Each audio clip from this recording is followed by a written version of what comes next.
राम। ओम नमः शिवाय। हर हर महादेव। ब्रह्मा जी की मूर्छा, उनके मुख से रुद्रदेव का प्रकटाय अप्राण हुए। ब्रह्मा जी के द्वारा 8 नामों के महेश्वर की स्थिति तथा रुद्र की आज्ञा से ब्राह्मणों द्वारा सृष्टि की रचना, ये आपको कल सुना दी थी। आज आपको सुनाने वाले हैं भगवान रुद्र और ब्रह्मा जी के मुख से प्रकट होने के रहस्य, रुद्र के महिमा और स्वरूप का वर्णन, उनके द्वारा रुद्र गणों की सृष्टि तथा ब्रह्मा जी को रोकने से उनकी सृष्टि का व्रत होना।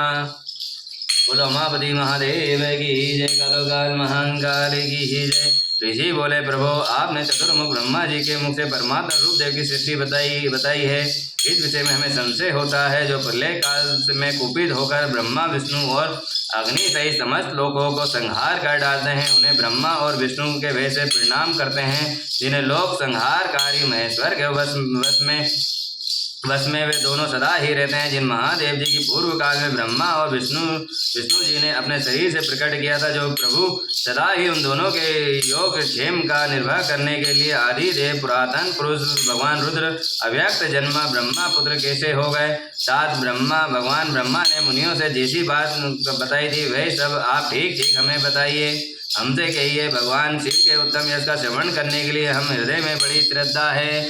आप लोग भी श्री हरि और उमापति महादेव ब्रह्मा जी के लिए हृदय में श्रद्धा रखें, कथा को सुने और अपने परिवार का कल्याण करें।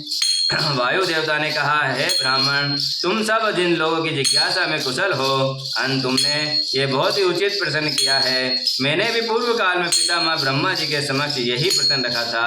उसमें उत्तर पितामह ने मुझसे जो कुछ कहा था वही मैं तुम्हें बताऊंगा। जैसे रुद्र उत्पन्न हुए हैं और फिर जिस प्रकार ब्रह्मा और विष्णु के परस्पर उत्पत्ति हुई है, मैं सब विषय सुना रहा हूँ। ब्रह्मा विष्णु रुद्र और तीनों ही करुणातम हैं। वे ही क्रम चराचर जगत की सृष्टि पालन संहार हेतु हैं और साक्षात महेश्वर से प्रकट हुए हैं। उनमें परम ऐश्वर्य विद्यमान है। वे परमेश्वर भगवती और उनकी शक्ति से अधिष्ठ हो सदा उनके कार्य करने में समर्थ होते हैं। पूर्व काल में पिता महेश्वर ने ही उन तीनों को 3 कर्मों में नियुक्त किया था।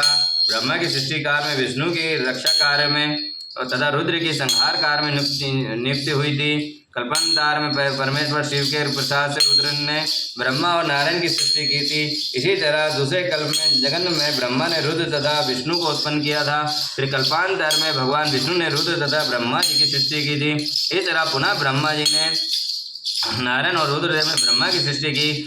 इस तरह विभिन्न कल्पों में ब्रह्मा विष्णु और महेश्वर परस्पर उत्पन्न होते हैं, एक दूसरे से हित चाहते हैं। उन कल्पों में वरदान को लेकर महर्षिगण उन प्रभाव का वर्णन किया करते हैं। प्रत्येक कल्प में भगवान रुद्र के आविर्भाव का जो कारण है मैं उसे बता रहा हूँ। उन्हीं के प्रादुर्भाव से ब्रह्मा जी सृष्टि के प्रभाव अविच्छिन्न रूप से चलता रहता है। ब्रह्मांड से उत्पन्न होने वाले तथा प्रत्येक कल्प में प्रजा की सृष्टि करके प्राणियों की वृद्धि न होने से जब अत्यंत दुखी हो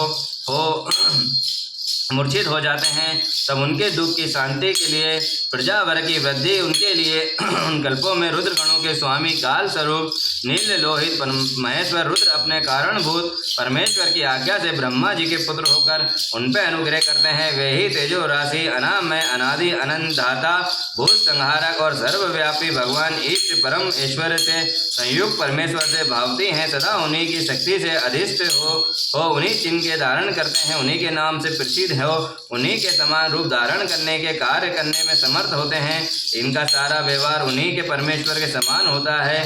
ये उनकी आज्ञा का पालक है। शास्त्र सूर्य समान उनका तेज है और अर्धचंद्र को आभूषण के रूप में धारण करते हैं। उनके हार बाजूबंद और कड़े सर्पमय हैं। वे मुंजे की मेखला धारण करते हैं और जलंधर विरंची और इंद्र आदि के सेवा में खड़े रहते हैं। हाथ में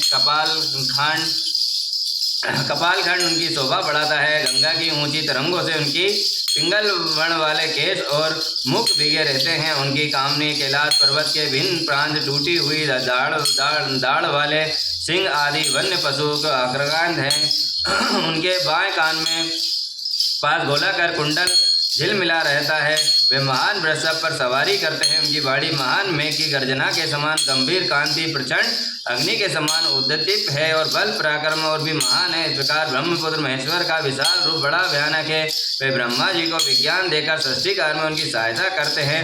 अंध रुद्र के कृपा प्रसाद से प्रत्येक कल में प्रजापति की प्रजा सृष्टि प्रभा रूप से नित्य बनी रहती है। एक समय ब्रह्मा जी ने नील लोहित भगवान रुद्र से सृष्टि करने की प्रार्थना की। तब भगवान रुद्र ने मानसिक कल्प से बहुत सारे पुरुषों को सृष्टि की। वे सब के सब उनके अपने ही समान थे। सबने जटाजूट धारण कर रखे थे। सब निर्भय नीलकंठ और त्रिनेत्र थे। जरा और मृत्यु के उनके पास नहीं पहुँचने पाती थी। चमकीले शूल और उनके श्रेष्ठ आयुध थे। उन रुद्रगणों ने संपूर्ण 14 भुवनों को आच्छादित कर लिया था।